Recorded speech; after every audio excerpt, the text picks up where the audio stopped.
Странци не смеат да учествуваат во кампањата за референдумот согласно Виенската конвенција и македонската изборна регулатива.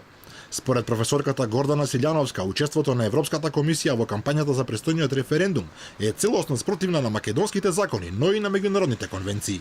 Во кампања чувме дека ќе се вклучи и Европската комисија, како што е забрането финансирање од надвор на референдуми или на избори, истото важи и за референдуми. И тоа не само што е во спротивно со Виенската конвенција, туку и со македонската изборна регулатива. И Венецијанската комисија вели дека употребата на јавни фондови за финансирање на кампањата мора да биде забранета.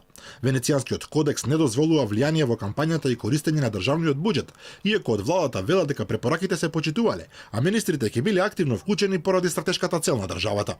Во врска со ова, аналитичарите веќе некое време предупредуваат. Стратешката цел на Македонија за влез во Европската унија и НАТО се користи како изговор за злоупотреба на правото на јавните функционери, а во моментот се користело правна празнина за исполнување на одредена цел. Ако евентуално постои закон кој овозможува владата да користи буџетски средства за своји реклами, не значи дека владата треба таа своја законска можност да ја користи по секоја цена, особено не на ваков начин. Според професорот Димитар Апасиев, пак користењето на пари од буџетот за кампања представува кривично дело. Тој рече дека ДИК не смеела да зема улога на законодавец и да донесува правилници за спроведување на правна празнина, со која што против законите и против сите референдумски практики се фаворизира одредена гарнитура и под закана за кривична одговорност да се даваат јавни пари за финансирање на кампањата.